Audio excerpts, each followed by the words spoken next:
ಅರಿವು ಈ ತುಂಬಿದ ಸಭೆಗೆ ನಮಸ್ಕಾರ. ಆಚಾರ್ಯ ಮನಂಜಿಯವರ ಕುರಿತು ಕೆಲವು ವಿಷಯಗಳನ್ನು ತಮ್ಮ ಜೊತೆಗೆ ಹಂಚಿಕೊಳ್ಳೋಕೆ ನಾನು ಇಷ್ಟಪಡ್ತೇನೆ. ಕರ್ನಾಟಕದಲ್ಲಿ ಒಂದು ವಿದ್ವತ್ ಪರಂಪರೆ ಆಧುನಿಕ ಕಾಲದಲ್ಲಿ ಬೆಳೆದಿದ್ದನ್ನು ನಾವು ನೋಡ್ತೀವಿ. ಅದು 3 ಜಾಗಗಳಲ್ಲಿ ಆ ವಿದ್ವತ್ ಪರಂಪರೆ ಬೆಳೀತು. ಒಂದು ಮೈಸೂರು, 2ನೇದು ಧಾರವಾಡ, 3ನೇದು ಮಂಗಳೂರು, ಉಡುಪಿ. ಇದು ಒಂದು ರೀತಿಯಲ್ಲಿ ಸಾಂಸ್ಕೃತಿಕ ಕೇಂದ್ರವಾದದ್ದು. ಕರ್ನಾಟಕದ ಸಾಂಸ್ಕೃತಿಕ ಕೇಂದ್ರಗಳು 3. ಏನು ಉಪಕೇಂದ್ರಗಳು ಬೇರೆ ನಂತರದಲ್ಲಿ ಬಂದದ್ದು.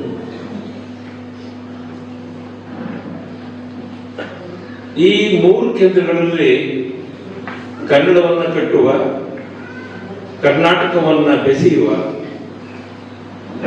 ಕನ್ನಡ ಮತ್ತು ಸಂಸ್ಕೃತ ಈ 2 ಭಾಷೆಗಳ ಜೊತೆಗೆ ಕೂಡಿ ಬಾಳುವ ಕೆಲಸಗಳನ್ನು ಬಹಳ ಹಿರಿಯ ವಿದ್ವಾಂಸರು ಕರ್ನಾಟಕದಲ್ಲಿ ಮಾಡಿದ್ದಾರೆ. ಇದನ್ನು ಒಂದು 3 ಹಂತಗಳಲ್ಲಿ ನಾನು ತಮ್ಮ ಜೊತೆಗೆ ಹಂಚಿಕೊಳ್ಳಕ್ಕೆ ಇಷ್ಟಪಡ್ತೇನೆ. ಯಾಕೆಂದ್ರೆ ಬನಂಜೆ ಗೋವಿಂದಾಚಾರ್ಯರು ಮಾಡಿದ ಕೆಲಸಗಳ ಹಿಂದೆ 2 ಪರಂಪರೆಗಳಿವೆ. ಒಂದು ಅದನ್ನು ನಾನು ಮಹಾಪರಂಪರೆ ಅಂತ ಕರೀತೇನೆ. ಮೈಸೂರು ಭಾಗದಲ್ಲಿ ನರಸಿಂಹಾಚಾರ್ಯರು, ಮಹಾಮಹೋಪಾಧ್ಯಾಯ ನರಸಿಂಹಾಚಾರ್ಯರು, ಅಂಬಳೆ ವೆಂಕಟಸುಬ್ಬಯ್ಯನವರು, ಡಿ.ವಿ. ಗುಂಡಪ್ಪನವರು, ತೋಗರ ನಿಜೂರ್ ಶಾಸ್ತ್ರಿಗಳು, ಕೊಂಡಲ ರಾಮಶಾಸ್ತ್ರಿಗಳು, ಹೀಗೆ ಮೈಸೂರಿನ ಭಾಗದಲ್ಲಿ ಸಂಸ್ಕೃತ ಕನ್ನಡಕ್ಕೆ ಸಂಬಂಧಪಟ್ಟ ಹಾಗೆ ತುಂಬಾ ಒಂದು ದೊಡ್ಡ ಪರಂಪರೆಯನ್ನು ಹಾಕೊಟ್ಟಂಥವ್ರನ್ನ ನಾವು ಗಮನಿಸ್ತೀವಿ. ನಾವು ಅವರ ಮೂಲಕ ಕನ್ನಡದ ಪರಂಪರೆಯನ್ನು ಬೆಳೆಸಿದ್ರು, ಕನ್ನಡ ಜೊತೆಗೆ ಸಂಸ್ಕೃತ ಪರಂಪರೆಯನ್ನು ಬೆಳೆಸಿದರು. ಶಾಸ್ತ್ರ ಪರಂಪರೆಗೆ ಒಂದು ದೊಡ್ಡ ಗಟ್ಟಿಯಾದ ಅಡಿಪಾಯಗಳನ್ನ ಹಾಕಿ ಅದನ್ನ ಬೆಳೆಸಿದಂಥವರು ಮೊದಲು ಬೆಂಗಳೂರಿನಲ್ಲಿ ಹಾಂಗಲ್ ವಿರೂಪಾಕ್ಷಶಾಸ್ತ್ರಿಗಳು ಮತ್ತು ಅವರಿಗೆ ಮೀಮಾಂಸಕರಿರುವ ವೈದ್ಯರ ಶಾಸ್ತ್ರಿಗಳು, ಅವರಿಬ್ಬರು ದಿಗ್ಧಂತಿಗಳು, ಭಾರತದ ಪ್ರಾಚೀನ ದಿಗ್ಧಂತಿಗಳು. ಆ ಹಾಂಗಲ್ ವಿರೂಪಾಕ್ಷಶಾಸ್ತ್ರಿಗಳ ವಿದ್ಯಾರ್ಥಿ ಬನಂಜೆ ಗೋವಿಂದಾಚಾರ್ಯರ ತಂದೆ ಪಡುಮಂದೂರು ನಾರಾಯಣಾಚಾರ್ಯ. ಪಡುಮಂದೂರು ನಾರಾಯಣಾಚಾರ್ಯ ನಂತರದಲ್ಲಿ ಈ ಹಾನಗಲ್ ವಿರೂಪಾಕ್ಷಶಾಸ್ತ್ರಿಗಳ ಪರಂಪರೆ ಬೆಳೆದಿತ್ತು. ಹಾನಗಲ್ ವಿರೂಪಾಕ್ಷಶಾಸ್ತ್ರಿಗಳು ಅದ್ವೈತ, ವಿಶೇಷವಾಗಿ ವೇದಾಂತವನ್ನ ಮತ್ತು ನ್ಯಾಯಶಾಸ್ತ್ರ ಎರಡರಲ್ಲೂ ಸಮದಂಡಿಯಾದಂಥ ವಿದ್ವತ್ತೆಯನ್ನ ಪಡೆದಂಥವರು. ಅವರ ಚಂದ್ರಶೇಖರ ಭಾರತಿ ಸ್ವಾಮಿಗಳು ಅವರ ಶಿಷ್ಯರು ಮತ್ತು ಕೊಂಡಲ ರಾಮಶಾಸ್ತ್ರಿಗಳು ತರ್ಕಶಾಸ್ತ್ರದಲ್ಲಿ, ನ್ಯಾಯಶಾಸ್ತ್ರದಲ್ಲಿ ತುಂಬಾ ಹೆಸರನ್ನು ಮಾಡಿ ಇಡೀ ದಕ್ಷಿಣ ಭಾರತದಲ್ಲಿ ಬಹಳ ದೊಡ್ಡ ಹೆಸರನ್ನು ಮಾಡಿದವರು. ಇವುಗಳಿಗೆಲ್ಲರಿಗೂ ಆಶ್ರಯವಾದಂಥವರು ಮೈಸೂರಿನ ನಾಲ್ವಡಿ ಕೃಷ್ಣರಾಜ ಒಡೆಯರು, ಅವರಿಗಿಂತ ಹಿಂದಿದ್ದ ಚಾಮರಾಜೇಂದ್ರ ಒಡೆಯರು. ಮೈಸೂರಿನ ಅರಮನೆ ವಿದ್ವಾಂಸರು ತುಂಬಿತ್ತು ಅನ್ನೋದಕ್ಕೆ ನಾವು ಇವನ್ನೆಲ್ಲವನ್ನು ನೋಡ್ತೇವೆ. ಅಂದ್ರೆ ಶಾಸ್ತ್ರ ಪರಂಪರೆಯನ್ನ ಉಳಿಸೋದು, ಬೆಳೆಸೋದು, ಪ್ರಚಾರ ಮಾಡೋದು, ಈ ಇಷ್ಟು ಕೆಲಸಗಳನ್ನು ಆ ಕಾಲದಲ್ಲಿ ಇದ್ದ ವಿದ್ವಾಂಸರು ಮಾಡಿದ್ರು. ಡಿ.ವಿ. ಗುಂಡಪ್ಪನವರು ತಮ್ಮ ಜ್ಞಾಪಕ ಚಿತ್ರಶಾಲೆಯಲ್ಲಿ ಈ ಬಗೆಯ ಅನೇಕ ವಿದ್ವಾಂಸರನ್ನು ಅವರು ಅಲ್ಲಿ ತೋರಿಸ್ತಾರೆ. ಹಾಗಾಗಿ ಒಂದು ಹಂತದಲ್ಲಿ ಹೇಳೋದಾದ್ರೆ 1860ರಿಂದ 1940ರವರೆಗೆ ಇಡೀ ಮೈಸೂರು, ಬೆಂಗಳೂರು ಪ್ರಾಂತ್ಯದಲ್ಲಿದ್ದಂಥ ದೊಡ್ಡ ವಿದ್ವಾಂಸರ ಒಂದು ಸಮುಚ್ಚಯವನ್ನ, ಒಂದು ಸಮೂಹವನ್ನ ಡಿ.ವಿ.ಜಿ. ಅವರು ಕಟ್ಟಿಕೊಡ್ತಾರೆ. ಮಂಗಳೂರು ಭಾಗಗಳಿಗೆ ಬಂದರೆ ನಮಗೆ ಗೋವಿಂದಪ್ಪಯ್ಯನವರಿಂದ ಹಿಡಿದು ಚೇಳ ಕೃಷ್ಣ ಭಟ್ರು, ಕಡವ ಶಂಭುಶರ್ಮರು, ತೆಕ್ಕುಂಜೆ ಗೋಪಾಲಕೃಷ್ಣ ಭಟ್ರು, ಹೀಗೆ ಆ ಒಂದು ಪಂಡಿತ ಪರಂಪರೆಯನ್ನ ನಾವು ಮಂಗಳೂರಿನ ಭಾಗದಲ್ಲಿ, ಉಡುಪಿನಲ್ಲಿ ಪ್ರಾಚೀನವಾದಂತಹ ಸಂಪ್ರದಾಯದಲ್ಲಿ ಬೆಳೆದಂತ ಅನೇಕರನ್ನ ನಾವು ನೋಡ್ತೀವಿ. ಅನೇಕ ಗ್ರಂಥಗಳನ್ನ ಕನ್ನಡಕ್ಕೆ ಅನುವಾದ ಮಾಡೋದವ್ರು ನೋಡ್ತೀವಿ ನಾವು. ಅದಾದ್ಮೇಲೆ ಧಾರವಾಡದ ಭಾಗದಲ್ಲಿ ದೊಡ್ಡ ನರಸಿಂಹಳ ಭಾಗದ ಮಹಾದೇವ ಪ್ರಭಾಕರ ಪೂಜಾರ, ಇವರೆಲ್ಲ ಪ್ರಾಚೀನ ಪಂಡಿತ ಪರಂಪರೆಯನ್ನ ಬೆಳೆದಂಥವ್ರು. ಅವರ 2ನೇ ಹಂತದಲ್ಲಿ ಬಂದಂಥವರು ಆರ್.ಸಿ. ಹಿರೇಮಠರು, ಇನ್ನೇನು ಕಲಬುರ್ಗಿ ಅವರೆಲ್ಲ ಈ ಧಾರವಾಡದ ಭಾಗದಲ್ಲಿ. ನಮ್ಮ ಭಾಗದಲ್ಲಿ ಇಂಜಿದಾರ ಮೂರ್ತಿ ಅವರು ಆ ರೀತಿಯಲ್ಲಿ ಬಂದಂತೆ ಇನ್ನೊಂದು 2ನೇ ಹಂತದ ಇದೆ. ಈ ಕಡೆ ಭಾಗದಲ್ಲೂ ಕೂಡ ತುಂಬಾ ಜನ ವಿದ್ವಾಂಸರು ಬೆಳೀತಾರೆ. ಅಂದ್ರೆ ಈ ಬಂಜೆ ಗೋವಿಂದಾಚಾರ್ಯರು 1936ರಲ್ಲಿ ಅವರು ಹುಟ್ಟುವ ಕಾಲಕ್ಕೆ ಅದಕ್ಕಿಂತ ಮುಂಚೆ ಇಡೀ ದಕ್ಷಿಣ ಭಾರತದಲ್ಲಿ, ವಿಶೇಷವಾಗಿ ಕರ್ನಾಟಕದಲ್ಲಿ ಒಂದು ವಿದ್ವತ್ ಪರಂಪರೆಗೆ ನಾವು ಭಾಜನರಾಗಿದ್ದುವನ್ನ ನೋಡ್ತೇವೆ. ಆಗ ಅನೇಕ ಗ್ರಂಥಗಳು, ಉದಾಹರಣೆಗೆ ವಿಶೇಷವಾಗಿ ಜ್ಯೋತಿಷ್ಯ, ವೇದಾಂತ, ತರ್ಕಶಾಸ್ತ್ರ, ನಂತರದಲ್ಲಿ ಬೇರೆ ಬೇರೆ ಸಂಬಂಧಪಟ್ಟಂತೆ ಶಾಸ್ತ್ರ ಗ್ರಂಥಗಳನ್ನೆಲ್ಲ ಅನುವಾದವನ್ನು ಮಾಡಿ ಕನ್ನಡಕ್ಕೆ ಕೊಟ್ಟದ್ದನ್ನು ನಾವು ನೋಡ್ತೇವೆ. ಆ ಪರಂಪರೆ ತುಂಬಾ ಉಜ್ವಲವಾದ ಪರಂಪರೆ ಅದು. ಇಂಥ ಪರಂಪರೆಯ ಸಂದರ್ಭದಲ್ಲಿ ಆಚಾರ್ಯ ಪರಂಜೆಯವರು ಮೂಡ್ತಾರೆ ಮಂಗಳೂರಿನಲ್ಲಿ. ಅವರು ಹುಟ್ಟುವ ಕಾಲಕ್ಕೆ ಶಿವರಾಮ್ ಕಾರಂತರು. ಒಂದು ರೀತಿ ಹೇಳೋದಾದ್ರೆ ಆಧುನಿಕತೆ ಮತ್ತು ಪ್ರಾಚೀನತೆ ಈ ಎರಡರ ಸಮನ್ವಯವನ್ನು ನಾವು ಕಾಣೋದು ವಿಶೇಷವಾಗಿ ಬಂಜೆ ಗೋವಿಂದಾಚಾರ್ಯರು. ಅವರಿಗೆ ಪ್ರಾಚೀನ ಸಂಪ್ರದಾಯದಲ್ಲಿದ್ದಂತಹ ನಿಷ್ಠೆ ಎಷ್ಟಿತ್ತೋ ಆಧುನಿಕವಾದಂತಹ ವಿಚಾರ ವೈಚಾರಿಕ ಆಕೃತಿಗಳಿಗೂ ಅಷ್ಟೇ ಅವರಿಗಿತ್ತು. ಈ ಎರಡರ ಸಮನ್ವಯವನ್ನ ನಾವು ನೋಡೋದು ಬನಂಜಿಯವರಲ್ಲಿ. ಯಾಕೆಂದ್ರೆ ಬನಂಜಿಯವರ ಅನೇಕ ಬರವಣಿಗೆಗಳನ್ನ ನೋಡಿದ್ರೆ, ವಿಶೇಷವಾಗಿ ಅವರು ಅನುವಾದವನ್ನು ಮಾಡಿದ ಪ್ರಸಂಗಗಳನ್ನು ನೋಡಿದ್ರೆ, ವೇದ ಸಾಹಿತ್ಯಕ್ಕೆ ಅವರು ಬರೆದ ವ್ಯಾಖ್ಯಾನ, ಭಾಷೆ ಮತ್ತು ವ್ಯಾಖ್ಯಾನಗಳು, ಟಿಪ್ಪಣಿಗಳು ಮತ್ತು ಉಪನಿಷತ್ತಿಗೆ ಸಂಬಂಧಪಟ್ಟ ಈ ಉಪನಿಷತ್ ಚಂದ್ರಿಕಾದ ಮೂಲಕ ಮಾಡಿದ ಅವರ ಬರವಣಿಗೆಗಳನ್ನೆಲ್ಲ ನೋಡಿದ್ರೆ, ಜೊತೆಗೆ ಅನೇಕ ಉಪನಿಷತ್ತುಗಳನ್ನ ಕನ್ನಡಕ್ಕೆ ಅನುವಾದ ಮಾಡಿದ್ದನ್ನು ನಾವು ಗಮನಿಸಿದ್ರೆ ಅಪರೂಪವಾದಂತಹ ಎರಡೂ ದೃಷ್ಟಿಕೋನಗಳು ನಾವು ಕಾಣ್ತೀವಿ. ವಿಶೇಷವಾಗಿ ಅವರು ವೇದ ಸಾಹಿತ್ಯಕ್ಕೆ ಸಂಬಂಧಪಟ್ಟ ಚತುರ್ದಶ ಸೂಕ್ತಾನಿ, ಶತರುದ್ರಿಯ ಇತ್ಯಾದಿ ಅನೇಕ ವೇದ ಸಾಹಿತ್ಯಕ್ಕೆ ಸಂಬಂಧಪಟ್ಟಂತಹ ಅನೇಕ ಗ್ರಂಥಗಳನ್ನ, ಅವುಗಳಿಗೆ ಅವರು ಕೊಟ್ಟಂತ ಭಾಷ್ಯ ಮತ್ತು ವ್ಯಾಖ್ಯಾನಗಳನ್ನ ನಾವು ಗಮನಿಸಬಹುದು. ಅದನ್ನು ಗಮನಿಸಿದ್ರೆ ನಮಗೆ ಅನಿಸೋದೇನು ಅಂತ ಹೇಳಿದ್ರೆ, ಅವರಿಗಿಂತ ಪೂರ್ವದಲ್ಲಿದ್ದಂಥ ವಿದ್ವಾಂಸರು ಏಕಕಾಲಕ್ಕೆ ಇಲ್ಲ ವೈದಿಕ ಸಾಹಿತ್ಯದಲ್ಲಿ ಮಾತ್ರ ಅನುವಾದವನ್ನು, ಟಿಪ್ಪಣಿಗಳನ್ನು ಮಾತ್ರ ಬರೆದು ಮುಗಿಸ್ತಿದ್ರು. ಕೆಲವರು ಜ್ಯೋತಿಷ್ಯ ಶಾಸ್ತ್ರಕ್ಕೆ ಸಂಬಂಧಪಟ್ಟ ಹಾಗೆ ಮಾತ್ರ ಕೆಲಸ, ಕೆಲವರು ಅನುವಾದ ಕ್ಷೇತ್ರದಲ್ಲಿ ಮಾತ್ರ ಕೆಲವರು ವೇದಾಂತಕ್ಕೆ ಸಂಬಂಧಪಟ್ಟ ಹಾಗೆ ಅನುವಾದಗಳ ಮೂಲಕ ಮಾಡಿದ್ರು. ವಿಶೇಷವಾಗಿ ಅದ್ವೈತ ವೇದಾಂತ ದೃಷ್ಟಿಯಿಂದ ಒಳ್ಳೆಯ ಪ್ರೊಫೆಸರ್ ಚದಾನಂದ ಸರಸ್ವತಿ ಸ್ವಾಮಿಗಳು ಮಾಡಿದ್ದು, ಪ್ರೊಫೆಸರ್ ಎನ್ ರಂಗನಾಥ ಶರ್ಮರು ಅನೇಕ ಗ್ರಂಥಗಳನ್ನ, ವಿಶೇಷವಾಗಿ ಶಂಕರ ದಿಗ್ವಿಜಯವನ್ನು ಅನುವಾದ ಮಾಡಿದ್ದೆಲ್ಲ ನಾವು ಆ ಸಂದರ್ಭದಲ್ಲಿ ನಾವು ಗಮನಿಸ್ತೀವಿ. ಒಬ್ಬೊಬ್ಬರು ಒಂದೊಂದು ಅಥವಾ ಎರಡು ಕ್ಷೇತ್ರಗಳಲ್ಲಿ ಕೆಲಸ ಮಾಡಿದ್ರೆ, ಬನಂಜಿಯವರು ಎಷ್ಟು ಕ್ಷೇತ್ರಗಳನ್ನು ಆಯ್ಕೆ ಮಾಡಿಕೊಂಡ್ರು ಅಂತಂದ್ರೆ ಅಷ್ಟೋ ಕ್ಷೇತ್ರಗಳಲ್ಲಿ ಅವರದೇ ಒಂದು ಅಂಕಿತ, ಅವರದೇ ಆದಂತ ಒಂದು ಛಾಪನ್ನ ನಾವು ಗಮನಿಸ್ತೀವಿ. ಉದಾಹರಣೆಗೆ ವೇದ ಸಾಹಿತ್ಯಕ್ಕೆ ಅವರು ಮಾಡಿದ್ರು. ಒಂದು ಕಡೆ ಸೂಕ್ತಗಳಿಗೆ ಅನುವಾದವನ್ನು ಮಾಡಿದ್ರು, ಕನ್ನಡದಲ್ಲಿ ಸೂಕ್ತಗಳನ್ನ ಅನುವಾದ ಮಾಡಿದ್ರು. ಜೊತೆಗೆ ವೇದಗಳಲ್ಲಿ ಬರ್ತಕ್ಕಂಥ ಅನೇಕ ಸೂಕ್ತಗಳಿಗೆ, ಆ ಸೂಕ್ತಗಳಿಗೆಲ್ಲ ಅವರು ಸ್ವತಂತ್ರವಾದ ವ್ಯಾಖ್ಯಾನವನ್ನು ಬರೆದರು. ಆ ವ್ಯಾಖ್ಯಾನ ಬರೆಯುವಾಗ ಅವರ ಕಣ್ಮುಂದೆ ಇದ್ದಿದ್ದು ಮಧ್ವರ ಬರೆದಂಥ ಋಗ್ಭಾಷ್ಯಕ್ಕೆ ಏನು 4 ಅಷ್ಟಕಗಳಿಗೆ ಬರೆದರೋ ಅದರ ಗಮನದಲ್ಲಿ ಇಟ್ಕೊಂಡು ಅದರ ಹಿನ್ನೆಲೆಯಲ್ಲಿ ಒಂದು ವಿಸ್ತೃತವಾದಂಥ ವೇದ ಸಾಹಿತ್ಯಕ್ಕೆ ಬರೆದಂಥ ವ್ಯಾಖ್ಯಾನಗಳು. ಈ ಜೊತೆಗೆ ಅವರು ಪುರಾಣ ಸಾಹಿತ್ಯಕ್ಕೆ ಸಂಬಂಧಪಟ್ಟ ಹಾಗೆ ಪುರಾಣವನ್ನ ಮತ್ತೆ ಇಂಟರ್ಪ್ರಿಟೇಷನ್ಸ್ ಮಾಡುವ ವಿಧಾನ, ಅದ್ರ ಜೊತೆಗೆ ಅಭಿಜಾತ ಸಾಹಿತ್ಯಕ್ಕೆ ಸಂಬಂಧಪಟ್ಟ ಹಾಗೆ ಕ್ಲಾಸಿಕಲ್ ಲಿಟರೇಚರ್ ಅಂತ ನಾವೇನ್ ಹೇಳ್ತೀವೋ ಅಂತ ಕ್ಲಾಸಿಕಲ್ ಲಿಟರೇಚರ್ ಸಂಸ್ಕೃತದ ಅಪೂರ್ವವಾದಂತಹ ಕೃತಿಗಳನ್ನೆಲ್ಲ ಕನ್ನಡಕ್ಕೆ ತಂದರು. ವಿಶೇಷವಾಗಿ ಅದನ್ನ ನಾನು ಕೆಲವು ಅಂಶಗಳನ್ನು ಮಾತ್ರ ಮುಂದೆ ಹೇಳ್ತೇನೆ. ಈ ಅಭಿಜಾತ ಸಾಹಿತ್ಯದಲ್ಲಿ ಅವರು ಬೆಚ್ಚಕಟಿಕ ನಾಟಕವನ್ನ, ಅವೇ ಮನೆ ನಾಟಕದ ಬಂಡಿ ಅಂತ ತಂದಾಗ, ಮತ್ತು ಅಭಿಜ್ಞಾನ ಶಾಕುಂತಲವನ್ನ ಮತ್ತೊಬ್ಬಳು ಶಕುಂತಳೆ, ನೆನಪಾದಳು ಶಕುಂತಳೆ ಅಂತ ಅನ್ನೋದಾಗ್ಲಿ, ಅಥವಾ ಬಹುಭೂತಿ ಉತ್ತರಾಂ ಚರಿತೆಯನ್ನ ಅವರು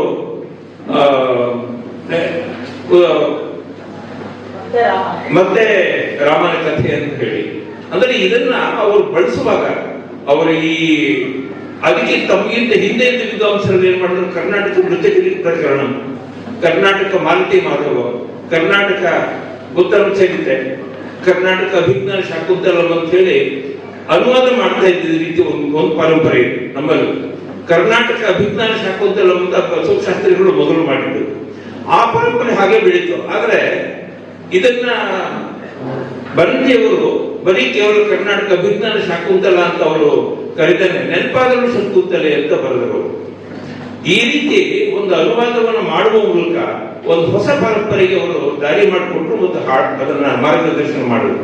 ಅಷ್ಟು ಮಾತ್ರ ಅಲ್ಲ, ಅವರಿಗಿಂತ ಹಿಂದೆ ಇದ್ದ ಎಲ್ಲ ಸಂಸ್ಕೃತ ಪಂಡಿತರು ಮಾಡಿದ್ದು ಕಂದ ಪದ್ಯಗಳಲ್ಲಿ, ವೃತ್ತಗಳಲ್ಲಿ ಮತ್ತು ಪ್ರಾಚೀನವಾದಂತಹ ಗದ್ಯಗಳಲ್ಲಿ ಅನುವಾದ ಮಾಡಿದ್ರು. ಆದ್ರೆ ಆಚಾರ್ಯರು ತಗೊಂಡಿದ್ದನ್ನು ಚೌಪದಿಗಳಲ್ಲಿ ಹೆಚ್ಚು ಮಾಡಿದ್ರು ಮತ್ತು ಆಯಾ ಯಾವ್ಯಾವ ಪಾತ್ರಗಳು ಬರುತ್ತೋ ಆಯಾ ಪಾತ್ರಗಳಿಗೆ ಸಂಬಂಧಪಟ್ಟ ಹಾಗೆ ವಿಶಿಷ್ಟವಾದಂತಹ ಒಂದು ಭಾಷಿಕ ಕ್ರಮಗಳನ್ನು ಮಾಡಿದ್ರು. ಲೋಕಲ್ ಡೈಲೆಕ್ಟ್ ಅಂತ ನಾವೇನ್ ಕರಿತೀವೋ, ಒಬ್ಬ ಬೆಸ್ತ ಹೇಗೆ ಮಾತಾಡ್ತಾರೆ, ಒಬ್ಬ ಸಖಿಯಾದವಳು ಹೇಗೆ ಮಾತಾಡ್ತಾರೆ, ಒಬ್ಬ ರಾಜನಾದವನು ಹೇಗೆ ಮಾತಾಡ್ತಾರೆ, ಮಾತಾಡುವಾಗ ಕನ್ನಡದ ವಿಶಿಷ್ಟವಾದ ಬೇರೆ ಬೇರೆ ಶೈಲಿ ಕ್ರಮಗಳನ್ನ ತಮ್ಮ ಅನುವಾದಗಳಲ್ಲಿ ಬಳಸೋದು. ಬಹುಶಃ ಅವರಿಗಿಂತ ಹಿಂದೆ ಇದ್ದಂಥವ್ರು ಯಾರು ಈ ಕೆಲಸವನ್ನು ಮಾಡಲಿಲ್ಲ. ಎಸ್ ವಿ ಪರಮೇಶ್ವರ ಭಟ್ರು ಭಾಸನ ನಾಟಕಗಳನ್ನ, ಬಹುಭೂತಿ ಕಾವ್ಯ ಮತ್ತು ನಾಟಕಗಳನ್ನ ಮತ್ತು ಕಾಳಿದಾಸನ ಮಹಾಕಾವ್ಯ ಮತ್ತು ನಾಟಕಗಳನ್ನ ಅನುವಾದ ಮಾಡಿದಾಗ ಅವರು ಅನುಸರಿಸಿದ್ದೆಲ್ಲ ಪೂರ್ತಿ ಸ್ವಲ್ಪ ಪ್ರಾಚೀನವಾದ ಮತ್ತು ಅರ್ವಾಚೀನ ಮಧ್ಯಕಾಲೀನವಾದಂತಹ ಒಂದು ಮಿಶ್ರಿತವಾದಂತಹ ಒಂದು ರೂಪ. ಅಂತ ರೂಪವನ್ನು ಬಿಟ್ಟರು ಆಚಾರ್ಯರು. ಆದ್ರೆ ಅದನ್ನು ಮಾಡುವಾಗ ತಮಗೆಲ್ಲೂ ಆ ಶ್ಲೋಕಗಳಿಗೆ ಲಯವನ್ನ ಭಂಗ ಮಾಡಿದ್ದೇನೆ, ಆ ಲಯಗೊಳಿಸಿ ಆ ಪದ್ಯಗಳನ್ನ ಅವರು ಅನುವಾದ ಮಾಡಿದ್ದಾರೆ. ಮತ್ತು ಸಂಸ್ಕೃತಕ್ಕೆ ಸಂಸ್ಕೃತ ಹೇಳುವ ಬದಲು ಸಂಸ್ಕೃತಕ್ಕೆ ಅಚ್ಚಗನ್ನಡ ಪದಗಳನ್ನು ಬಳಸಿದ್ರು. ಬಹುಶಃ ಅವರ ಎಲ್ಲ ನಾಟಕಗಳು ನೋಡಿದ್ರೆ ಅವರು ಬಳಸಿದ ಪದರೂಪಗಳಿದೆಯಲ್ಲ, ಆ ಪದರೂಪಗಳೆಲ್ಲ ದಕ್ಷಿಣ ಕನ್ನಡದ ಪದರೂಪಗಳು. ಅಲ್ಲಲ್ಲಿರ್ತಕ್ಕಂಥ ಅಚ್ಚ ನಮ್ಮ ಕನ್ನಡದ ಯಾವುದನ್ನ ಅಂಡೆಯ ತನಕ ಬಿಗಿಲ್ ಕಾವ್ಯದಲ್ಲಿ ಅಚ್ಚಗನ್ನಡ ಪದಗಳನ್ನು ಬಳಸಿ ಒಂದು ಮಹಾಕಾವ್ಯವನ್ನು ಬರೆದ್ನೋ ಅದೇ ರೀತಿಯಲ್ಲೇ ಆಧುನಿಕ ಕಾಲದಲ್ಲಿ ಗೋವಿಂದಾಚಾರ್ಯರು ಈ ರೀತಿ ಒಂದು ತನ್ನದೇ ಆದಂತ ಕನ್ನಡದ ವಿಶಿಷ್ಟ ಶೈಲಿಯನ್ನ, ಆದ್ರೆ ಯಾಕೆ ಓದಿದ್ರೆ ಅದರ ಸೌಂದರ್ಯವನ್ನ ಕಾಣಿಸುವ ಹಾಗೆ ಒಬ್ಬ ಕವಿಯ, ಒಬ್ಬ ನಾಟಕಕಾರನ ಸೌಂದರ್ಯ ಮತ್ತು ವಿಶೇಷ ಅಂದ್ರೆ ಬರೀ ಕೇವಲ ಅದು ಓದುವ ನಾಟಕ ಮಾತ್ರ ಅಲ್ಲ, ಅದು ರಂಗಭೂಮಿ ಮೇಲೆ ಆಡುವ ನಾಟಕವಾಗಿಯೂ ಮಾಡಿದ್ರು. ಅಭಿಜ್ಞಾನ ಶಾಕುಂತಲ ಬಂದಾಗ ಹಿಂದಿನ ವಿದ್ವಾಂಸರು ಅನುವಾದ ಮಾಡುವಾಗ ಅದನ್ನ ಅವರು ಓದುವ ನಾಟಕವಾಗಿದ್ದೆ ಹೊರತು ಕಂದಪದ್ಯ ವೃತ್ತಾದಿಗಳನ್ನ ಓದ್ಬೋದಾಗಿತ್ತು. ಆದರೆ ನಟನೆಗೆ ಅದು ಹೆಚ್ಚು ರಂಗಭೂಮಿಗೆ ಅಷ್ಟು ಅನುಕೂಲವಾಗಿರಲಿಲ್ಲ. ಆಚಾರ್ಯ ಬನ್ನಂಜಿಯವರು ರಂಗಭೂಮಿಗೆ ಅನುಕೂಲವಾಗುವಾಗ ಕೂಡ ಅವರು ಅಭಿಜಾತ ಸಾಹಿತ್ಯವನ್ನು ಅವರು ತಂದರು. ಒಂದು ಕ್ಲಾಸಿಕಲ್ ಲಿಟರೇಚರ್ನಲ್ಲಿ ಅವರ ಕೊಡುಗೆ ಬಹಳ ಅಪ್ರತಿಮವಾದದ್ದು. ಈ ದೃಷ್ಟಿಯಿಂದ ಅಧ್ಯಯನ ತುಂಬಾ ಆಗ್ಬೇಕಾಗಿದೆ. ಆಮೇಲೆ ಅವರು ಸಂಪಾದನಾ ಕ್ಷೇತ್ರದಲ್ಲಿ ಮಾಡಿದ ಕೆಲಸ ಅಂತೂ ರಮಣೀಯವಾದದ್ದು. ಅವರ ಸರ್ವಮೂಲ ಗ್ರಂಥಗಳನ್ನ ತುಂಬಾ ಶಾಸ್ತ್ರೀಯವಾಗಿ ಅದನ್ನ ಎಡಿಟ್ ಮಾಡಿದ್ದು, ಸಂಪಾದಿಸಿದ್ದು ಒಂದು ಆ ಕಾಲಘಟ್ಟದಲ್ಲಿ, ಅದಕ್ಕಿಂತ ಪೂರ್ವದಲ್ಲಿ ಬಿಡಿಬಿಡಿಯಾಗಿ ಬಂದಿತ್ತು. ಆದರೆ ಮೂಲ ಹಸ್ತಪ್ರತಿಯನ್ನ ಪಕ್ಕದಲ್ಲಿ ಇಟ್ಕೊಂಡು ಅದನ್ನ ಅವರು ಎಡಿಟ್ ಮಾಡಿದ್ರು. ಅವರ ಸಂಪಾದನೆ ಮಾಡಿದ ಕ್ರಮ ಇದೆಯಲ್ಲ, ಅದು ಬಹುಶಃ ಅವರು ಹಿಂದಿಗಿದ್ದಂತ ಯಾವ ವಿದ್ವಾಂಸರು ಕೂಡ ಅವರು ಮಾಡಿದ ಸಂಪಾದನಾ ಕ್ರಮ ಇರಲಿಲ್ಲ. ಯಾಕೆಂದ್ರೆ ಅವರು ದೊರಕಿದ ಹಸ್ತಪ್ರತಿ ಅದು ತೌಳು ಲಿಪಿ. ನಮ್ಮ ವಿದ್ವಾಂಸರಿಗೆ ದೇವನಾಗರಿ ಗೊತ್ತಿದ್ದೆ ಹೊರತು ತೌಳು ಲಿಪಿ ಹೆಚ್ಚು ಪ್ರಚಲಿತವಾಗಿರಲಿಲ್ಲ. ಅಂತ ತೌಳು ಲಿಪಿಯಿಂದ ಅದನ್ನ ಕನ್ನಡಕ್ಕೆ ತಗೊಂಡು ಅದನ್ನ ಸಂಸ್ಕೃತಕ್ಕೆ ತಂದು ದೇವನಾಗರಿ ಲಿಪಿಯಲ್ಲಿ ಸರ್ವಮೂಲ ಗ್ರಂಥಗಳನ್ನ ಅವರು ಎಡಿಟ್ ಮಾಡಿದ್ರು. ಸರ್ವಮೂಲ ಗ್ರಂಥಗಳು ಎಡಿಟ್ ಮಾಡೋ ಜೊತೆಗೇನೆ ಅವರ ಅನೇಕ ಮಧ್ವರ ರಾಮಾಯಣವನ್ನ, ಮಹಾಭಾರತ ತಾತ್ಪರ್ಯ ಅಂತೂ 2 ಸಂಪುಟಗಳಲ್ಲಿ ಅವರು ತಂದಿದ್ದಿದೆ. ಅದು ಭಾರತದಲ್ಲಿಯೇ ಸಂಪಾದನಾ ಕಾರ್ಯದ ದೃಷ್ಟಿಯಿಂದ ಬಹಳ ವಿಶಿಷ್ಟವಾದ ಶತರುದ್ರಿಯವನ್ನು ಅವರು ಋಗ್ವೇದ, ಯಜುರ್ವೇದ, ಸಾಮವೇದ, ಅಥರ್ವವೇದ 4 ವೇದಗಳನ್ನು ಗಮನದಲ್ಲಿಟ್ಕೊಂಡು 4 ವೇದಗಳಲ್ಲಿ ಬರುವ ಶತರುದ್ರಿಯದ ಪಾಠವನ್ನ ಗಮನದಲ್ಲಿಟ್ಕೊಂಡು ಅದಕ್ಕೆ ವ್ಯಾಖ್ಯಾನವನ್ನು ಬರೆದಿದ್ದಿದೆಯಲ್ಲ, ಅದು ಹಿಂದಿನವರು ಯಾರೂ ಕೂಡ ಈ ಕೆಲಸವನ್ನು ಮಾಡಿರಲಿಲ್ಲ. ಅದನ್ನು ಆಚಾರ್ಯ ಬನ್ನಂಜಿಯವರು ಶತರುದ್ರಿಯದ ಮೂಲಕ ಆ ಕೆಲಸವನ್ನು ಅವರು ಮಾಡೋದು. ವೇದ ಸಾಹಿತ್ಯಕ್ಕೆ ವಿಷಯದಲ್ಲಿ ಅವರು ಮಾಡಿದ ಈ ಕೆಲಸ ಇದೆಯಲ್ಲ, ಬಹುಶಃ ಭಾರತದಲ್ಲಿ ಆಚಾರ್ಯರೊಬ್ಬರೇ ಇಷ್ಟು ಪೂರ್ಣ ಪ್ರಮಾಣದಲ್ಲಿ ಅಷ್ಟು ಖಚಿತವಾಗಿ ಮತ್ತು ವಿಶಿಷ್ಟವಾಗಿ ಹೇಳಬೇಕು ಅಂದ್ರೆ ಅವರು ಮಾಡಿದ ವ್ಯಾಖ್ಯಾನ ಮತ್ತು ಟಿಪ್ಪಣಿಗಳು ಹೇಗಿದೆ ಸಂಸ್ಕೃತದ ಭಾಷೆ, ಅದು ಅವರದೇ ವಿಶಿಷ್ಟವಾದದ್ದು. ಅವರಿಗೆ ಪ್ರಾಚೀನ ಪರಂಪರೆಯನ್ನು ಅನುಸರಿಸಿಕೊಂಡು ಆದರೆ ಇದರಲ್ಲಿ ತನ್ನದೇ ಆದಂತಹ ಒಂದು ಛಾಪನ್ನಿಟ್ಟಂಥವು ತುಂಬಾ ಲಲಿತವಾದ ರಮಣೀಯವಾದಂತಹ ಒಂದು ಗದ್ಯ. ಇಷ್ಟು ಗದ್ಯ ಮಾತ್ರ ಅಲ್ಲ, ಅನೇಕ ಶ್ಲೋಕಗಳ ರಚನೆಯನ್ನು ಮಾಡಿದ್ದಾರೆ. ಎಷ್ಟು ತಮ್ಮ ಬೇರೆ ಬೇರೆ ಬರವಣಿಗೆಗಳಲ್ಲಿ, ಬೇರೆ ಬೇರೆ ಭೂಮಿಕೆಗಳಲ್ಲಿ, ಪ್ರಸ್ತಾವನೆಗಳಲ್ಲಿ ಅವರು ಮಾಡಿದ ಶ್ಲೋಕಗಳನ್ನು ಅವರಿಟ್ಟ ಕ್ರಮಗಳು ನೋಡಿದ್ರೆ ಆಚಾರ್ಯ ಬನ್ನಂಜಿಯವರು ಎಂತ ಒಬ್ಬ ದೊಡ್ಡ ಕವಿ. ಸಂಸ್ಕೃತದಲ್ಲೂ ಮಹಾಕಾವ್ಯ ಬರೆಯುವಲ್ಲ ಸಾಮರ್ಥ್ಯ ಇದ್ದಂಥವರು ದಕ್ಷಿಣ ಭಾರತದಲ್ಲಿ ಆಚಾರ್ಯ ಬನ್ನಂಜಿಯವರು. ಅವರ ಕಾಲದಲ್ಲಿ ಉಳಿದವರಿಗಿಂತಲೂ ಒಳ್ಳೆ ವ್ಯುತ್ಪತ್ತಿ ಇದ್ದಂಥದ್ದು, ಪ್ರತಿಭೆ ಇದ್ದದ್ದು. ವ್ಯುತ್ಪತ್ತಿ ಮತ್ತು ಪ್ರತಿಭೆ ಎರಡು ಸಮದಟ್ಟಿಯಾಗಿದ್ದು ಆಚಾರ್ಯ ಬನ್ನಂಜಿಯವರು. ಅದನ್ನ ನಾವು ಅವರ ಬಿಡಿಬಿಡಿಯಾದ ಶ್ಲೋಕಗಳು ನೋಡ್ತಾ ಇದ್ರೆ ನಮ್ಗೆ ಗೊತ್ತಾಗುತ್ತೆ. ಜೊತೆಗೆ ಅವರಿಗೆ ವೇದದ ಆ ಸ್ವರ ಏನು ಸ್ವರ ಪದ್ಧತಿ ಇದೆಯೋ ಆ ಸ್ವರ ಪದ್ಧತಿಯನ್ನು ಗಮನದಲ್ಲಿ ಇಟ್ಕೊಂಡು ನೋಡಿದ್ರೆ ಅವರು ಬರೆದಂತ ಅನೇಕ ಸ್ತುತಿಗಳನ್ನ ಮತ್ತು ಸ್ತೋತ್ರ ಸಾಹಿತ್ಯವನ್ನ ಆ ದೃಷ್ಟಿಯಿಂದ ನಾವು ಗಮನಿಸಬಹುದು. ಇನ್ನು ಅವರ ಸರ್ಜನ ಕ್ಷೇತ್ರ ಏನಿದೆಯಲ್ಲ, ಸಂಸ್ಕೃತ ಇರ್ಬೋದು ಕನ್ನಡ ಇರ್ಬೋದು, ಅವರು ಪ್ರಾಣಾಗ್ನಿ ಸುತ್ತಾನೆ ಅಂತ ಹೇಳಿ ಸೂಕ್ತವನ್ನು ಮೊದಲು ಬರೆದವರು. ಬಹುಶಃ ಕನ್ನಡದಲ್ಲಿ ಕರ್ನಾಟಕದಲ್ಲಿ ಇಬ್ರು ಒಂದು ಅಲಂಕಾರ ಶಾಸ್ತ್ರದಲ್ಲಿ ಶೇಷ ಸಿದ್ಧಾಂತ ಅಂತ ಹೇಳಿ ಒಬ್ರು ಮಾಡಿದ್ರು. ಅದರ ಸೂತ್ರ ಮತ್ತು ವೃತ್ತಿಗಳನ್ನು ಒಂದು ಕೃತಿಯನ್ನು ಅವರ ರಚನೆ ಮಾಡಿದ್ರು. ಅದನ್ನು ಬಿಟ್ಟರೆ ಆ ತರದಲ್ಲಿ ಸೂತ್ರ ಮತ್ತು ಭಾಷ್ಯ ವೃತ್ತಿಗಳನ್ನು ಬರೆದಂಥವರು ಆಚಾರ್ಯ ಬನ್ನಂಜಿಯವರು. ಅವರು ಪ್ರಾಣಾಗ್ನಿ ಸೂಕ್ತಾನೆ ಅಂತ ಹೇಳಿ ಈ ಪ್ರಾಣ ಸೂಕ್ತಗಳ ಮೇಲೆ ಅವರ ಯಾವುದರ ನಾವು ಪೂರಕ ಕುಂಭಕ ರೇಚಕ ಅಂತ ಹೇಳ್ತೀವೋ ಈ ಪ್ರಾಣಾಯಾಮದ ವಿಶಿಷ್ಟವಾದಂತ ಅಂಶ ಮತ್ತು ದೇಹಕ್ಕೂ ಮತ್ತು ಮನಸ್ಸಿಗೂ ಇರಬಹುದಾದ ಏನು ಕೊಲಾಬ್ರೇಷನ್ಸ್ ಏನಿದೆಯೋ ಅದನ್ನೆಲ್ಲ ಹಿನ್ನೆಲೆಗೆ ಇಟ್ಕೊಂಡು ಅವರ ಸೂತ್ರಗಳು ಬರೀತಾರೆ. ಆ ಸೂತ್ರಕ್ಕೆ ಅವರದೇ ವೃತ್ತಿ ಮತ್ತು ವ್ಯಾಖ್ಯಾನ ಇದೆ. ಅದನ್ನ ನೋಡ್ತಾ ಹೋದ್ರೆ ಬಹುಶಃ ದಕ್ಷಿಣ ಭಾರತದಲ್ಲಿ ಸ್ವತಂತ್ರವಾಗಿ ಆ ರೀತಿ ಸೂತ್ರಗಳನ್ನ ಬರೆದವರು. ಅಲ್ಪಾಕ್ಷರ ಅಸಂದಿಗ್ಧಂ ಅಂತ ನಾವೇನ್ ಹೇಳ್ತೀವೋ ಅಲ್ಪವಾಗಿರ್ಬೇಕು, ಅಸಂದಿಗ್ಧವಾಗಿರ್ಬೇಕು, ಸಾರವಂತ ಆಗಿರ್ಬೇಕು, ಅಂಥ ಸೂತ್ರಗಳನ್ನ ರಚನೆ ಮಾಡಿದ್ದು ಆಚಾರ್ಯ ಬನ್ನಂಜಿ. ಒಬ್ಬ ವ್ಯಕ್ತಿ ಸೂತ್ರವನ್ನು ಬರೆದರು, ಭಾಷ್ಯವನ್ನು ಬರೆದರು, ವ್ಯಾಖ್ಯಾನವನ್ನು ಬರೆದರು, ವಿವರಣೆಯೂ ಬರೆದರು, ಅನುವಾದ ಮಾಡಿದ್ರು, ಕನ್ನಡಕ್ಕೆ ಅನುವಾದ ಮಾಡಿದ್ರು, ಸಂಸ್ಕೃತದಲ್ಲಿ ವಿವರಿಸಿದ್ರು, ವಿಶ್ಲೇಷಣೆ ಮಾಡಿದ್ರು. ಎಲ್ಲ ಬಗೆಯ ಸ್ವರೂಪಗಳನ್ನು ಮೊದಲು ಕೊಟ್ಟಂತವರು. ಬಹುಶಃ ಅದನ್ನ ಅಖಂಡವಾಗಿ ಅಂದ್ರೆ ತುಂಡು ತುಂಡಾಗಿದ್ದ ಈ ಒಬ್ಬರು ಜ್ಯೋತಿಷ್ಯನೋ ವೇದಾಂತವೋ ನ್ಯಾಯಶಾಸ್ತ್ರವೋ ಇತರ ಕೃತಿಗಳ ಬಗ್ಗೆ ಇತರ ಪ್ರಕಾರಗಳ ಬಗ್ಗೆ ಯೋಚನೆ ಮಾಡ್ತಾ ಇದ್ರೆ ಅವನ್ನೆಲ್ಲವನ್ನೂ ಅಖಂಡವಾಗಿ ತಿಳಿಸಿದಂಥವರು ಆಚಾರ್ಯ ಬನ್ನಂಜಿಯವರು. ಆಚಾರ್ಯ ಬನ್ನಂಜಿಯವರಿಗೆ ಇದು ಒಂದು ತುಂಡು ಸಿಗಲಿಲ್ಲ. ಅದು ಖಂಡಾತ್ಮಕವಾದಲ್ಲ, ಅದು ಅಖಂಡವಾಗಿ ಇಡೀ ಸಾಹಿತ್ಯವನ್ನೇ ನೋಡೋದು. ಸಂಸ್ಕೃತ ಮತ್ತು ಕನ್ನಡ ಎರಡನ್ನೂ ಒಟ್ಟಾಗಿ ನೋಡುವಾಗ ಅದು ಅಖಂಡವಾಗಿರೋದನ್ನು ನಾವು ಗಮನಿಸ್ತೀವಿ. ಇಷ್ಟು ಮಾತ್ರ ಅಲ್ಲ, ಅವರು ಕನ್ನಡದಲ್ಲಿ ಹೇಳದೆ ಉಳಿದದ್ದು ಅಂತ ಹೇಳಿ ಅವರ ಕಂಸಂಕಲ್ನ ಒಳ್ಳೆ ಕವಿಯ ದೃಷ್ಟಿಕೋನ ಹೇಗಿತ್ತು. ಮುಕ್ಕಣ್ಣ ದರ್ಶನ ಅಂತ ಅವರು ಆರಂಭದಲ್ಲಿ ಬರೆಸಿದ್ರು 3 ಜನ ಅವರ ಗೆಳೆಯರ ಜೊತೆಗೆ. ಮುಕ್ಕಣ್ಣ ದರ್ಶನ ಬಂದ ಮೇಲೆ ಮುಂದೆ ಅವರು ಒಳ್ಳೆಯ ಕವಿ ಆಗ್ಬಹುದಾದನ್ನ ಪಾಂಡಿತ್ಯದ ಕ್ಷೇತ್ರಕ್ಕೆ, ವೇದಾಂತದ ಕ್ಷೇತ್ರಕ್ಕೆ, ಅದು ಅಧ್ಯಾತ್ಮದ ಕ್ಷೇತ್ರಕ್ಕೆ ಬಂದಿತ್ತು. ಈ ಅಧ್ಯಾತ್ಮದ ಮೂಲಕ ಈ ಎಲ್ಲವನ್ನು ಕೊಂಡಿಯಲ್ಲಿ ಬೆಳೆಸೋದು. ಈ ಅಧ್ಯಾತ್ಮ ಅಂತ ಏನಿದೆಯಲ್ಲ ಅದನ್ನ ಯಾವುದನ್ನ ಅಲ್ಲಮ ಪ್ರಭುಗಳು ತನ್ನ ತಾನರ್ದಡೆ ತನ್ನರಿವೇ ಗುರು ಅಂತ ಹೇಳ್ತಾರೋ, ಅಧ್ಯಾತ್ಮ ಅನ್ನೋ ಮಾತನ್ನ ಅಲ್ಲಮನ ಮಾತನ್ನ ಹೇಳೋದಾದ್ರೆ ತನ್ನ ತಾನರ್ದಡೆ ತನ್ನರಿವೇ ಗುರು ಅಂತ. ಸೊ ಅರಿವೇ ಗುರು ಅನ್ನೋದನ್ನ ತೋರಿಸ್ಕೊಟ್ಟಿದ್ದು ಅಧ್ಯಾತ್ಮದ ಮೂಲಕ. ಈ ಅಧ್ಯಾತ್ಮ ಜಗತ್ತಿನ ಮೂಲಕ ಸಾಹಿತ್ಯವನ್ನ, ಶಾಸ್ತ್ರವನ್ನ ಎಲ್ಲವನ್ನು ಒಟ್ಟಾಗಿ ಬೆಸೆದ ಒಂದು ವಿಶಿಷ್ಟವಾದಂತಹ ಒಂದು ವ್ಯಕ್ತಿ ರೂಪ ಆಚಾರ್ಯ ಬನ್ನಂಜಿಯವರು. ಹಾಗಾಗಿ ಬನ್ನಂಜಿಯವರನ್ನು ಇವತ್ತು ನಾವು ಯೋಚನೆ ಮಾಡೋದಾದ್ರೆ ಆಚಾರ್ಯ ಬನ್ನಂಜಿಯವರು ಬರುವವರೆಗೂ ಬಿಡಿಬಿಡಿಯಾಗಿದ್ದ ಈ ಶಾಸ್ತ್ರ ಕ್ಷೇತ್ರ ಮತ್ತು ವಿದ್ವತ್ ಕ್ಷೇತ್ರ ಅವನ್ನೆಲ್ಲವನ್ನೂ ಅಖಂಡವಾಗಿ ಒಂದು ಮಣಿಮಾಲೆಯಾಗಿ, ಒಂದು ಒಂದು ಸರವಾಗಿ, ಒಂದು ರೂಪಕವಾಗಿ ಕಟ್ಟಿದಂಥವರು ಆಚಾರ್ಯ ಬನ್ನಂಜಿಯವರು. ಹಾಗಾಗಿ ಅವರಿಗೆ ಯೋಗ ದರ್ಶನದ ಮೇಲೆ ಬೌದ್ಧ ದರ್ಶನ, ಜೈನ ದರ್ಶನ, ಪಾರ್ಸಿಕ, ಉದಾಹರಣೆಗೆ ಪರ್ಷಿಯನ್ನಲ್ಲಿ ಯಾವುದು ಜಂಡವೆಸ್ತ ಅಂತ ಹೇಳ್ತೀವೋ ಅದು, ಇಸ್ಲಾಮಿನ ಕುರಾನ್, ಬೈಬಲ್, ಹೀಗೆ ಅನೇಕ ಪ್ರಾಚೀನವಾದಂತಹ ಬೇರೆ ಬೇರೆ ಮತಕ್ಷೇತ್ರಗಳಲ್ಲಿ, ದರ್ಶನ ಕ್ಷೇತ್ರಗಳಲ್ಲಿ ಕೆಲಸ ಮಾಡುವಂಥವು. ಅವನ್ನೆಲ್ಲವನ್ನು ಸಾಂಸ್ಕೃತಿಕವಾಗಿ ಗ್ರಹಿಸಿದವರು. ನನ್ನ ಪ್ರಕಾರ ಇಡೀ ಅಷ್ಟನ್ನು ಕೂಡ ಒಂದು ವೇದವನ್ನ ಅಥವಾ ಅಧ್ಯಾತ್ಮವನ್ನ ಅಥವಾ ಯೋಗವನ್ನ, ಬೌದ್ಧ, ಜೈನ ಇತ್ಯಾದಿಗಳನ್ನ ಬೇರೆ ಬೇರೆ ಅಂತ ಅನಿಸದೆ ಅವೆರಡು ಅಷ್ಟರ ಒಂದು ಸಮನ್ವಯ ರೂಪವನ್ನ, ಅದರ ಒಟ್ಟು ಒಂದು ಮಹತ್ವವನ್ನ ಕಾಣಿಸೋದು ಆಚಾರ್ಯ ಬನ್ನಂಜಿಯವರಲ್ಲಿ.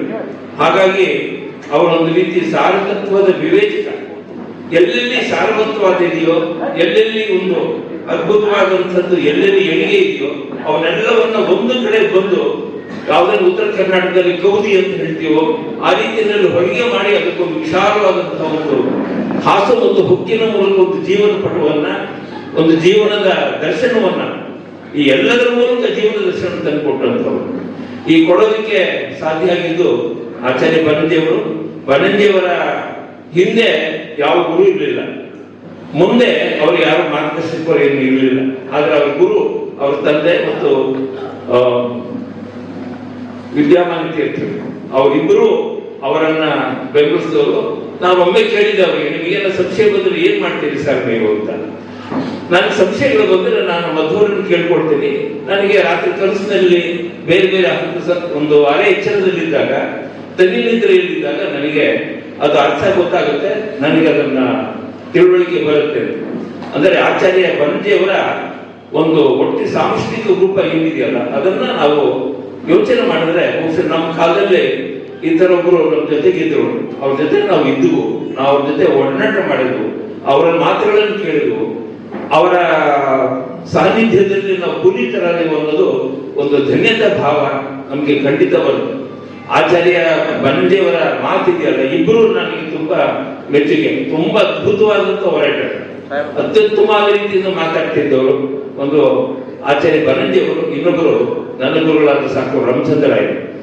ಇಬ್ಬರಲ್ಲೂ ಅನೇಕ, ಅದಿಬ್ಬರು 10 ವರ್ಷಗಳ ಕಾಲ ಹಿರಿಯರು. ಸಾಕು ರಾಮಚಂದ್ರಾಯರು 10 ವರ್ಷ ಕಿರಿಯರು.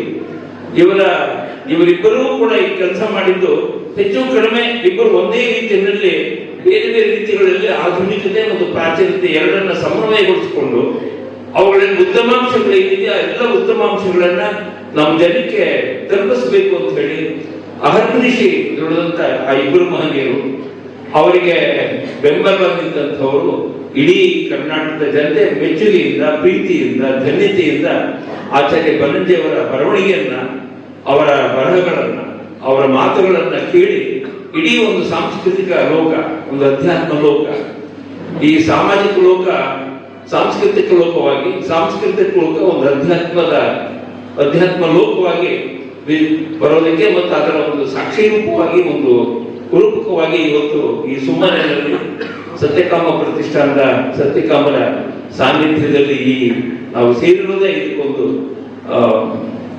ಸಂಕೇತ ಅಂತ ಹೇಳಿ ನಾನು ತಿಳಿತಾ ಈ ಕೆಲವು ವಿಚಾರಗಳು ತಮ್ಮ ಜೊತೆಗೆ ಸುಮ್ಮನೆ ಅದೊಂದು ಪರದೆಯನ್ನ ಹರಡೋದಕ್ಕೆ ಅವಕಾಶ ಮಾಡಿಕೊಟ್ಟದಕ್ಕಾಗಿ ನಾನು ಎಲ್ಲರಿಗೂ ತಲೆಬಾಗಿ ನಮಿಸಿ ನನ್ನ ಮಾತುಗಳನ್ನು ಮುಗಿಸ್ತೇನೆ.